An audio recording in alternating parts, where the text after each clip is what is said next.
റീജ പടവലം എത്ര മൂട് നട്ടിട്ടുണ്ട്? 50 മൂട്. 50 മൂട് പടവലം. പൂത്തു തുടങ്ങിയല്ലോ? കായായി തുടങ്ങി. ഈ പന്തല് പടവലത്തിന്റെയാണ്? അതെ അതെ.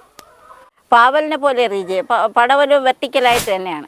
ഈ പടവലം കണ്ട വെർട്ടിക്കല, ഒരൊറ്റ സൈഡ് മാത്രം. മധ്യത്തൂടെ നമുക്ക് നടന്നു പോണം, മേളിൽ പന്തല്.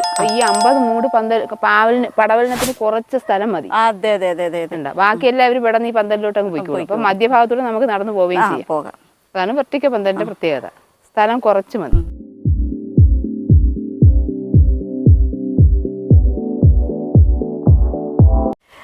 റീജ സലാഡ് വെള്ളരി ഇപ്പൊ എത്ര മൂടുണ്ട് മൊത്തത്തിൽ? ഇത് ഏകദേശം 50 മൂടുണ്ട്. ഇത് ഞാൻ ഇവിടെ ഈ പന്തലിട്ടപ്പം ഒരു ആള് ചോദിച്ചു, നിങ്ങൾ എങ്ങനെ ഇത് പടത്തി ഇതിവിടെ നട്ട് പിടിപ്പിക്കുമെന്ന്. കാരണം അത് ഇവിടുത്തെ കാണാം, ഓരോ ചട്ടിയിൽ വെച്ച്.